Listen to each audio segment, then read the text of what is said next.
Hey guys, welcome to this week's podcast episode. And I've got a fantastic guest for you today, Jesper, and he's going to talk about bread and butter topic for all the guests out there.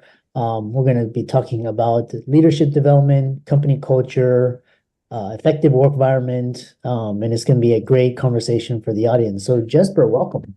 Chris, thank you for having me. I'm excited to join you today. And before I begin, I'd like to give a quick shout out to past guests on your show, Jay Johnson and Francesco Amanti. We're Uh, all in the behavioral elements community. Small world, I know. But yeah. as I've listened to their episodes and hearing what they had to share, it reminds me that I know the best in the field.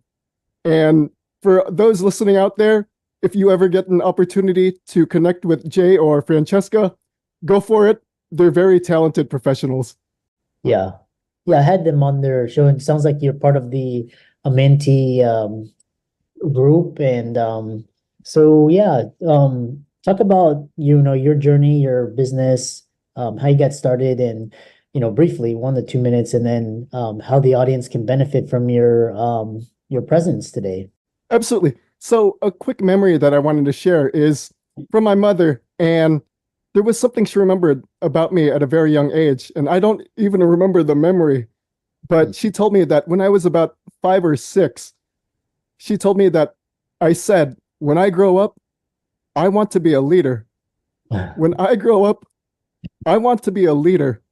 Now, when you think about it, that's really neat. But when you reflect deeply, for someone that age at 5 or 6, leadership is an advanced topic. I might as well have said, Mom, when I grow up, I want to study macroeconomics.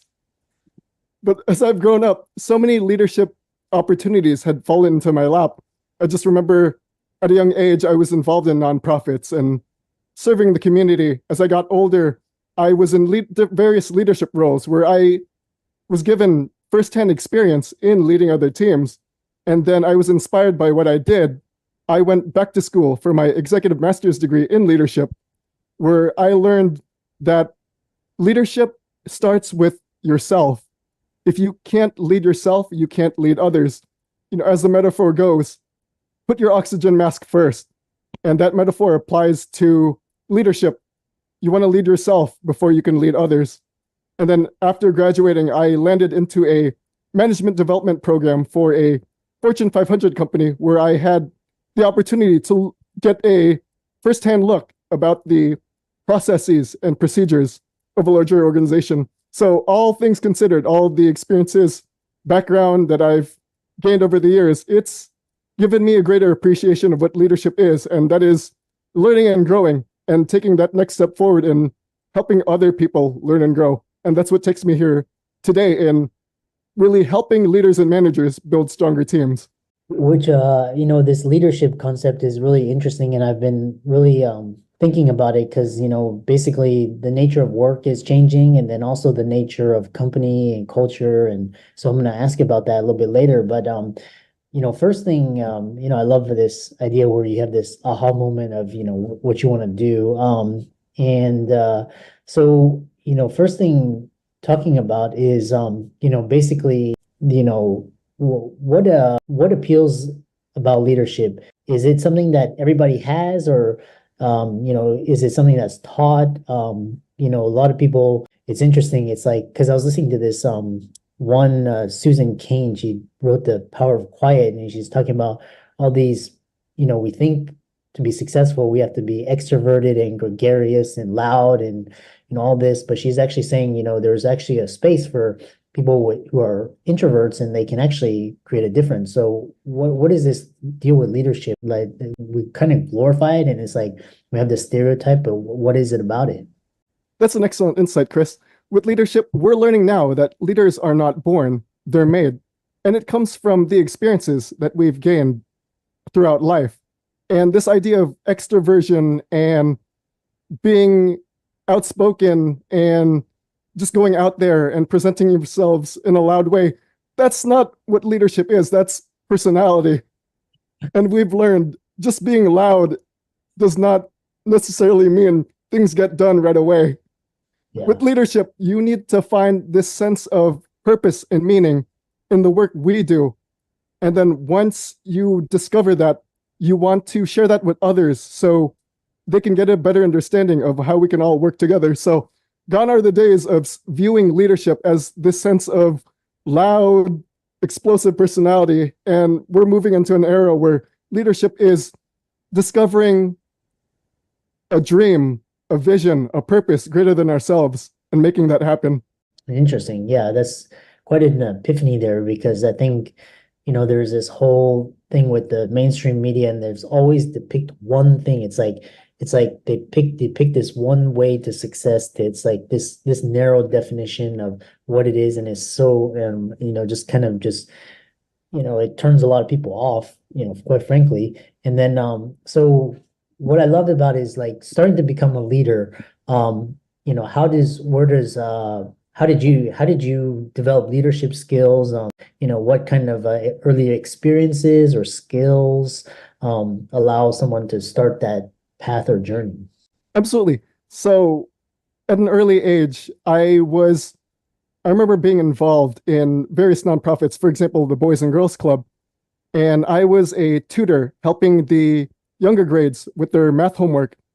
And for some reason, after those days were, after those shifts were over, I felt this sense of joy in serving others. And I realized this sense of serving others, servant leadership, it's bringing this sense of inspiration within me to be able to be there for others and help them learn and grow.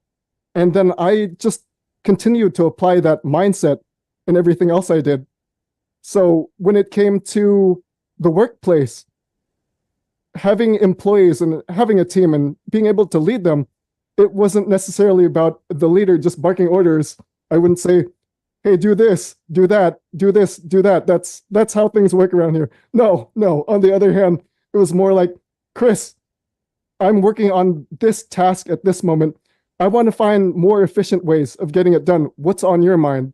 And then I applied that same philosophy with the other employees to really find new ways to move forward. Because if we're doing the same things over and over again, that's not going to lead to much progress. But if we're promoting innovation and creativity, that's where the real magic happens. So as I got older, I was really inspired by just this mindset and philosophy. I continued to sharpen that and find new ways to really build on that. Yeah, it's really interesting because that example that you did where you kind of asked the your employee how they could contribute as opposed to kind of a top down that inspired it kind of made the it kind of inspired had a different feeling to it. So if we had more individuals, leaders such as yourself, and more of our companies and corporations and cultures did this, I think would be better off. The other, moving on, is this idea of company culture and employee engagement. And so I love this Zappos Tony Hsieh, where he was the first one to do the company culture. What are some key elements that contribute to a positive, productive company culture, and how do you foster these elements within your teams? Excellent, absolutely. Excellent question, actually. So there are two parts to it. The first part is that in effective company culture, there needs to be buy-in and enhancement of leadership at the top. And with that said, we need to discover ways to really help leaders become their best selves. And there are 4 super skills that I've put together as a framework for leaders to reach that higher level. And the 4 super skills are public speaking, public listening, private speaking, and private listening.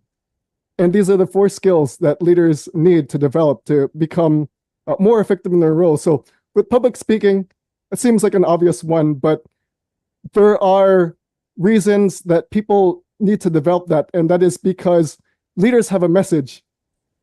And when you're serving at that high level, people will be looking up to you. I know there are some people out there who are thinking, public speaking, I'm not really a fan of that. Why do I need to do this? As it comes to public speaking, you don't need to be a fan. You don't have to like it. You don't have to love it. In fact, you can even despise it. But at some point, the people who are following you will need to look to you for guidance and that purpose. And for you to share that message, that's where public speaking comes in. The next is public listening. And that is the courage for a leader to step aside and give other people the stage. And that's not necessarily the stage in a literal sense. It can be in the boardroom, in the office, just giving the opportunity for other people to express their voice, giving them that time to share what's on their mind. Because if a leader is not practicing public listening, they're more likely to just depend on their own ideas coming from one perspective. And when you're leading with one perspective, that's only going to inspire one person, and that's the leader. But on the other hand, if you're promoting public listening, you're giving everyone the opportunity to really express how everyone can work together. And then the next one is private speaking. And it might sound like a dream for introverts. This idea of private speaking, does it mean locking yourself in a room and just talking to yourself? No, that's not private speaking. What I mean by private speaking, it's a term I use for coaching and mentoring. And I call it private speaking because that is the opportunity for leaders to really connect with their employees one-on-one. And it's private because those types of conversations should not leave the room. And I know there are leaders out there who I've seen who they'll take an idea and they'll say, "Oh, did you know Jessper said this, and this?" No. It's a private conversation. As a coach and mentor, you want to give that respect to what your employees share with you. And last but not least is private listening. And it is the skill where leaders reflect on their own leadership and management journey. Some people go through this with meditation, but for me, a great recommendation is taking leadership assessments, really understanding where your strengths are and how you can develop them to make yourself more effective. So these are the four super skills of a leader: public speaking, public listening, private speaking, and private listening. And once we find the highest potential for leaders, that leads to the culture itself. And there's a framework I call the Core 4 Mentor. So I'll break that down real quick. So the Core 4 Mentor, core, because these are the basic requirements of what it takes to develop an effective culture. And then 4 are the four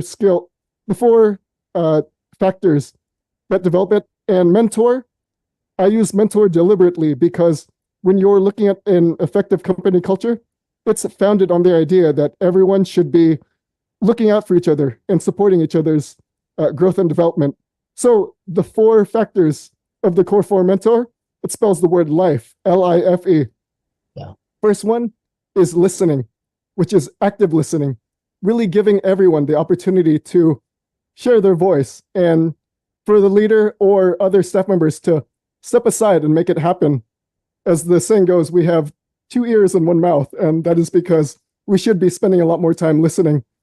Next one is innovation, really encouraging employees, staff members, everyone out there to share new ideas and perspectives, because that will really lead to new ideas of how we can make more progress. And Chris, do you know what the 6 most dangerous words are in any company culture? Probably, I mean, something along the lines of "I'm the boss and I know best." Something along those lines. But enlighten us. That is a good one. The 6 most dangerous words in any company culture is "we've always done it that way." We've always done it that way. And if you think about it, when you look at organizations that stick to the status quo, they're not getting very far. But on the other hand, if they're finding new ways to really develop new processes and procedures, that's really going to move the needle. And then next in life is futuristic. And it's not necessarily adopting the latest technologies, but that sure does help. But with futuristic, it's about the leader and the organization promoting the values, the purpose, the mission, the future of the organization, and making sure everyone is aligned on the same page, so everyone can move forward together. And lastly, it's E, encouraging. Everyone in the organization should be that supporter for each other. It's like going into your office and saying, Chris, I believe in you. I know you can do this. And then on the other hand, if you have an employee saying, Jesper, this project is a little bit too advanced for you, I'm not sure you can make it. And if I hear something like that, I'm going to be demotivated. I'm probably going to be turned off and not excited to even understand what the next project is. But on the other hand, if you have an encouraging team, that really motivates people to find new ways to work together. So that's the core four mentor. Breathe life into your organization. Yeah, that's really interesting. Um, I'm always on the lookout for emerging trends, and one of those trends is technology. I could go with you, but most recently it's artificial intelligence. And then there's also the post-COVID, there's a change in communications. So basically a lot of companies are remote and virtual. And like so you have this kind of hybrid. And then the other trend is that a lot of millennials and Gen Zs are tired of the corporate model and are going off and becoming solopreneurs and doing their own thing. So where does leadership fit into all of these changing headwinds? Like, is leadership going to be obsolete? Just enlighten us. I'm actually glad you brought that up. So there are two separate super trends that I'm seeing. And the first one was presented by Professor Scott Page in the University of Michigan. And he mentioned that teamwork is going to be that much more crucial in the future, because when you look at the progress of our society, the easy problems have already been solved. You look at the wheel, that's already been invented. The car, that's already been invented. Trains and railway, that's already been invented. The airplane, already been invented. As we look forward to the future, the problems are becoming increasingly complex. You look at cloud computing, sophisticated. You look at cryptocurrency, very sophisticated. Now, artificial intelligence, so much more sophisticated. So what all this means is that with the easier problems aside, it's going to be much more difficult for one person to solve any problem on their own. And with leadership, it's really important for that leader to promote this sense of teamwork as we navigate the more complex and sophisticated challenges of the future.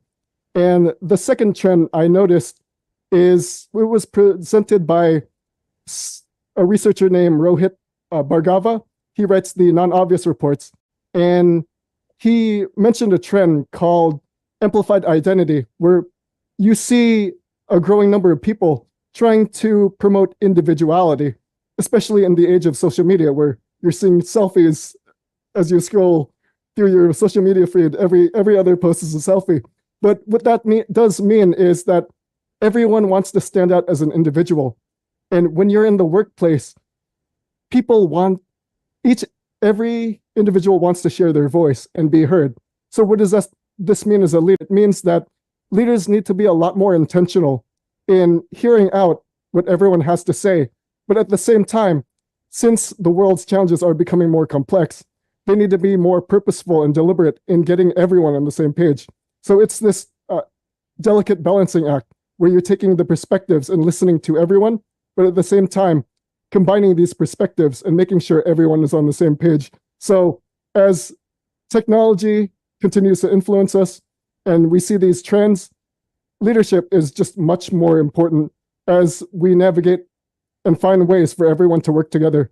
Interesting. Yeah, I think this whole concept of leadership is really evolving, and because I know a lot of because I'm here in the Silicon Valley, and a lot of tech entrepreneurs, CEOs, they do not subscribe to the kind of the archetypal CEO, and they kind of using different models of leadership, which is a little bit more effective and allows the company to actually really prosper. So if you look at like the Mag 7, huge component of like the NASDAQ and these fantastic companies.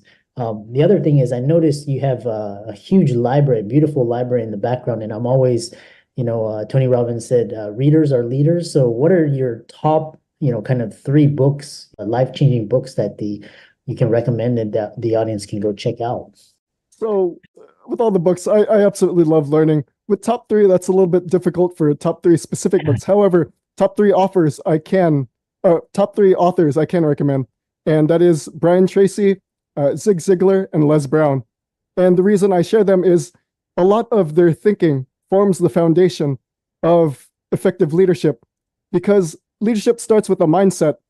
Instead of finding specific tactics and strategies, what you want to do first is develop a core belief system in really structuring how you want your leadership to present itself. And that comes with a mindset. And that's why I recommend these three authors as some people you can use to gather inspirations, perspectives in developing that core foundation of your leadership. Yeah, the more I study and I talk to successful individuals such as yourself, leadership comes down to, first thing is personal development and, all those Brian Tracy, huge, huge influence, Zig Ziglar, Les Brown, really great. So if people wanted to reach out to you and contact you and work with you, how would they do that? Absolutely. The first place that you can go to is my website, which is familyconsulting.com. As I mentioned, I really enjoy helping leaders and managers build stronger teams. Another place you can find me is on LinkedIn. Search for Jessper Maquindang. I absolutely love conversations on leadership development, personal growth, and professional development. So if you'd like to just have these conversations, please feel to reach out. I just love having them. I love that, and I love your passion. I love your drive and your enthusiasm. And I see myself as you as a voracious reader. I've always been fascinated with ideas and books. And so, thanks so much for coming on. And audience, be sure to give Jesper's socials a like and